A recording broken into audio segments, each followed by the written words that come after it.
Halo semuanya, selamat datang kembali di channel Headset Store. Nah, jadi di video kali ini kita akan lanjutkan kembali pembahasan kita tentang pemrograman dasar C++ ya.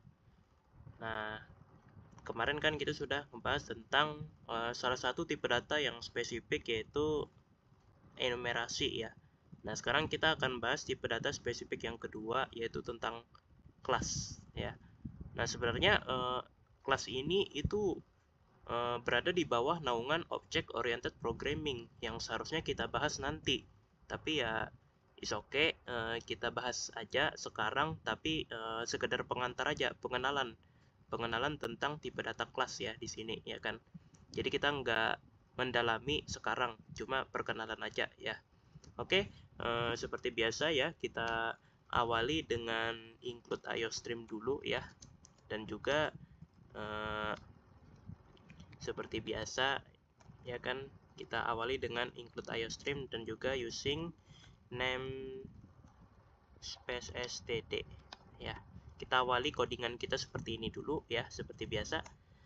Nah, jadi kira-kira apa sih tipe data kelas itu? Nah, jadi tipe data kelas itu tuh kurang lebih seperti ini ya kan, definisinya. Nah, kita mendefinisikannya itu seperti ini ya kan, kelas ya kan. Nah, terus apa nama kelasnya ya kan. Nah, nama kelasnya ya kan, misalnya A ya kan. Nah, baru ya kan, setelah itu kita bikin kurung kurawal seperti ini ya kan. Nah, sudah jadi ya kan. Nah, jadi kayak mirip seperti function ya, tapi ini bukan function namanya tapi kelas ya. Nah, gitu ya kurang lebih. Dan apa namanya, kalau kelas ini itu gak ada parameternya. Kalau function kan ada gitu ya kan, kayak misalnya long long gini misalnya. Nah, ini namanya function, atau contohnya deh ya kan, mungkin teman-teman belum ada yang tahu apa itu function. Mungkin kita kasih contoh yang biasa kita pakai aja deh, yaitu integer main. Nah, ini function namanya ya kan. Nah, gitu ya. Ada parameternya. Parameternya tuh yang ditandai dalam kurung kayak gini ya kan. Nah, gitu ya. Nah, tapi kalau kelas itu nggak ada parameternya. Jadi kayak langsung nggak pakai kurung kayak gini ya, nggak ya kan. Langsung ya kan, kelas A ya kan. Nah, seperti ini, buka kurung kelawar seperti ini ya kan. Dan diakhiri dengan yang namanya ya titik koma ya. Nah, ini yang membedakan antara kelas dengan function ya. Sebut saja function utama atau function main ya kan, fungsi utama ya kan. Nah, itu kan setiap kali eh, selesai nih kurung kurawal pasti nggak ada titik komanya, tapi kalau kelas itu ada titik komanya. Nah, kayak gini ya. Nah, itu bedanya ya kan. Terus juga kalau kelas itu nggak ada returnnya ya kan. Nah, kayak gini ya kan. Tapi kalau function main ya kan, contohnya kan pasti ada return 0 kayak gini ya kan. Tapi kalau ini nggak ada ya kan. Nah, jadi kurang lebih seperti ini ya cara kita mendefinisikan sebuah kelas ya. Nah, jadi kelas ini kurang lebih semacam tipe data untuk memodelkan sebuah objek ya. Nah, jadi kalau misalnya kita pengen bikin sebuah objek ya kan, biasanya kita pakai kelas ya, pakai tipe data kelas. Makanya sebenarnya kita belum waktunya nih ya kan ngebahas tentang kelas ya kan, karena ini masuknya nih ke ranah object oriented programming. Tapi ya is okay, kita perkenalan aja ya di sini ya. Jadi kita nggak deep deep amat ya pembahasannya ya kan, cuma sekedar perkenalan biasa ya. Nah, jadi ya kan di dalam tipe data kelas ini itu terbagi menjadi tiga bagian. Nah, bagian yang pertama itu adalah public. Nah, public tulisannya seperti ini ya, public ya kan, kayak begini ya kan. Nah, terus ya kan, setelah kita selesai mendefinisikan bagian entah itu public ya kan misalnya, maka kita tulis titik titik dua seperti ini ya kan. Nah, lalu di bawah sini ya, di bawah sini baru kita definisikan anggota-anggotanya gitu loh ya kan, anggota kelasnya ya kan. Nah, gitu. Nah, tapi kita selesaikan dulu ya bagian-bagian dalam kelas itu apa aja ya kan, baru setelah itu kita akan bahas jenis-jenis anggota dari kelas itu sendiri. Oke. Nah, jadi ini pertama ada publik ya kan. Nah, lalu yang kedua itu ada yang namanya private ya. Private seperti ini ya. Nah, jadi ya kan kalau public tadi itu bedanya ya antara public dengan private itu ya kan. Nah, kalau public itu ya kan itu kayak semacam ya namanya juga public ya. Kayak semacam bagian yang bisa diakses oleh luar kelas. Jadi kalau misalnya kita pengen ngakses sesuatu ya kan dari dalam publik itu bisa gitu loh ya kan, walaupun di luar kelas ya kan kita ngaksesnya. Tapi kalau private, nah kalau private nih nggak bisa ya kan.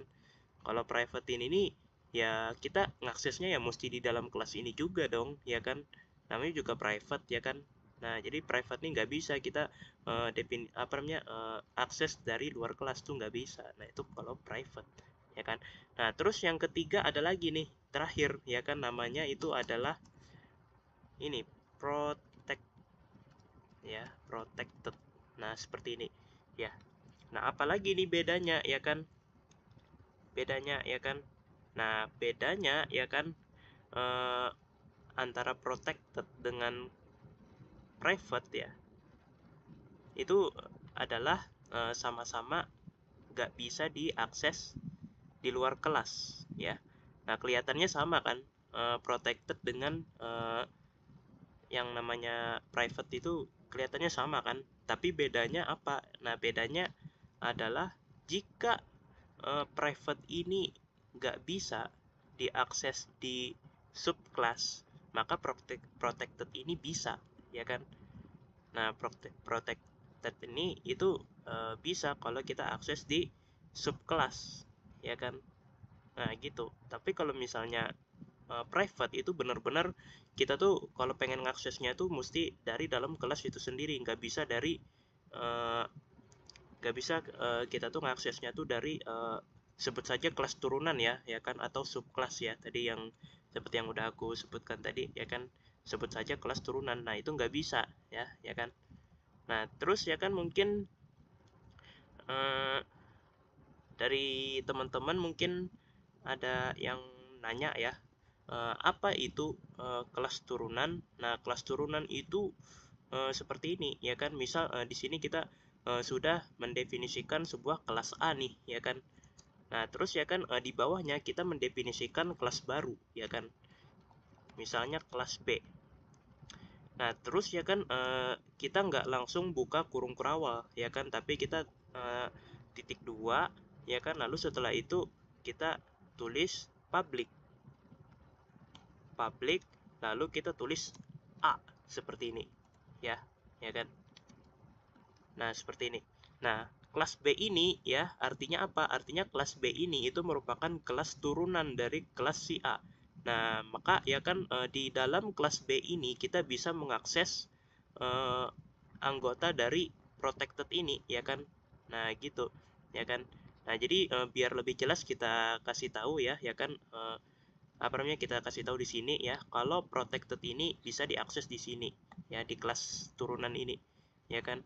Tapi kalau yang private tadi ya, kalau kita akses di sini itu nggak bisa, kita akses di kelas B itu nggak bisa, walaupun kelas B ini itu adalah kelas turunan dari kelas si A ini tadi ya kan.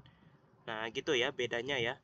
Jadi private ini benar-benar terbatas banget ya kan, mesti kita akses dari kelas A itu sendiri ya kan. Nah sedangkan protected itu kalau kelas turunannya itu bisa gitu loh ya kan.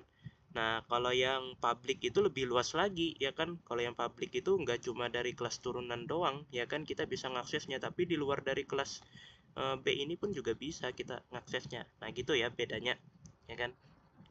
Nah terus anggota kelas itu juga terbagi lagi menjadi dua ya kan. Jadi ini protected ya kan, public, sama satunya tadi private ya kan, itu bagian dari kelasnya aja gitu loh ya kan. Nah sebenarnya anggotanya tuh terbagi lagi menjadi dua bagian ya kan. Yang pertama itu adalah atribut ya kan. Nah, atribut itu apa? Atribut itu misalnya nih ya kan, kita mau apa namanya, pakai bagian publik misalnya. Nah, terus kita mendefinisikan sebuah bukan mendefinisikan, mendeklarasikan sebuah variabel ya kan, misal data seperti ini. Nah, ini namanya atribut ya. Nah, jadi kalau dalam kelas ini namanya atribut ya. Tuh yang aku tandai itu ya. Tuh seperti yang aku tandai itu ya kan.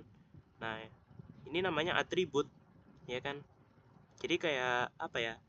Kalau misalnya kita tahu ya kan, ini kan namanya mendeklarasikan suatu variabel data ya. Tapi kalau dalam kelas ya, ini bukan lagi disebut sebagai variabel, tapi disebut sebagai atribut. Nah, kita kan taunya kan variabel kan ya, kita belajar ya kan, mendeklarasikan seperti ini ya kan, integer data misalnya. Nah, berarti ya kan data ini otomatis jadi variabel dong. Tapi kalau dalam kelas kita nyebutnya jangan variabel lagi ya kan, tapi atribut nyebutnya. Nah, kurang lebih seperti itu. Nah, jadi ini adalah atribut ya. Nah, terus yang kedua itu adalah function, ya kan? Bukan function sih, lebih tepatnya method ya. Nah, method itu seperti apa? Method itu adalah ini, ya kan? Aku sempat keceplosan kan tadi nyebut function.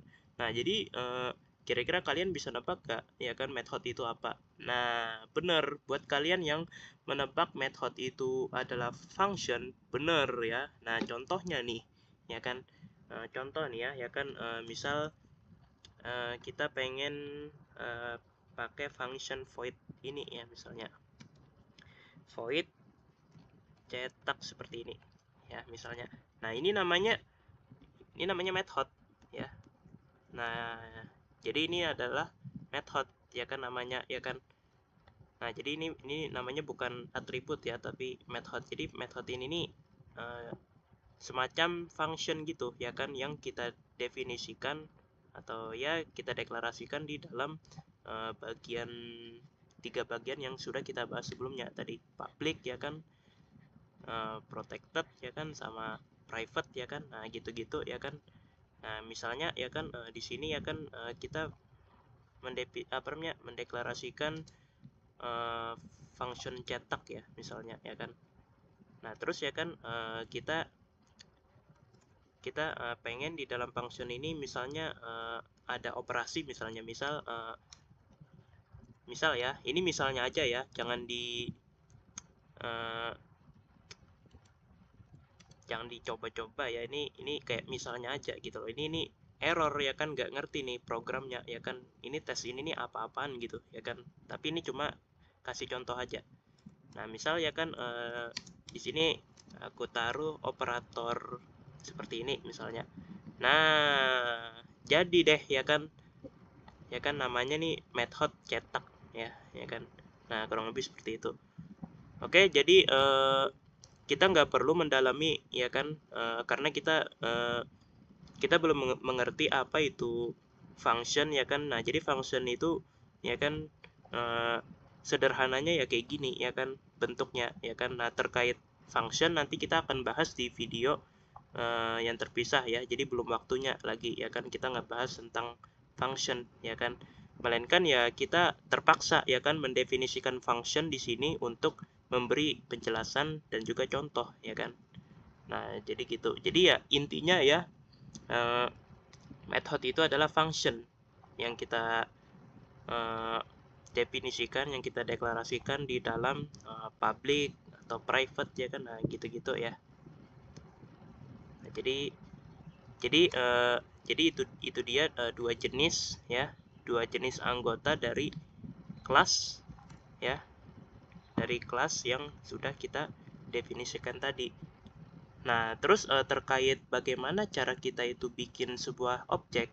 Nah, terkait bikin sebuah objek itu nanti lagi dan lagi kita akan bahas di video yang terpisah aja ya, karena seperti yang udah aku bilang barusan ya kan kita cuma perkenalan di sini ya. Nah, jadi aku rasa cukup dulu ya kan, pembahasan kita tentang tipe data kelas. Jadi kita kan cuma perkenalan di sini ya kan. Jadi bukan pembahasan yang benar-benar deep banget gitu, bukan ya. tapi cuma permukaannya aja yang kita bahas ya kan. Jadi terkait bagaimana kita tuh menciptakan objek dari kelas A ini ya kan, nah itu nanti akan kita bahas di video terpisah aja ya kan. Nanti kalau sudah waktunya ya kan kita mulai masuk ke object oriented programming, baru kita mulai bahas tentang tipe data kelas ini lebih dalam. Jadi ini cuma perkenalan aja ya kan. Setidaknya dengan pembahasan ini kita jadi ada gambaran nih ya kan. Oh, kelas ini ternyata gini loh ya kan. Oh, ternyata kelas ini cara mendefinisikannya gitu loh ya kan. Nah, gitu-gitu ya kan. Setidaknya kita tahu basic-basicnya tentang kelas itu ya. Nah, gitu. Sedangkan yang lebih dalamnya lagi itu belum ya, belum kita bahas di sini. Ya, namanya juga perkenalan ya, seperti yang udah aku bilang barusan ya kan. Namanya juga perkenalan ya. Jadi kita pembahasannya singkat aja di sini. Ya. Oke, jadi aku rasa cukup dulu pembahasan kita terkait perkenalan tipe data kelas ya. Nah, semoga dapat dipahami ya. Tak lupa juga aku ucapkan terima kasih buat kalian semua ya yang sudah mau menonton video ini sampai habis ya.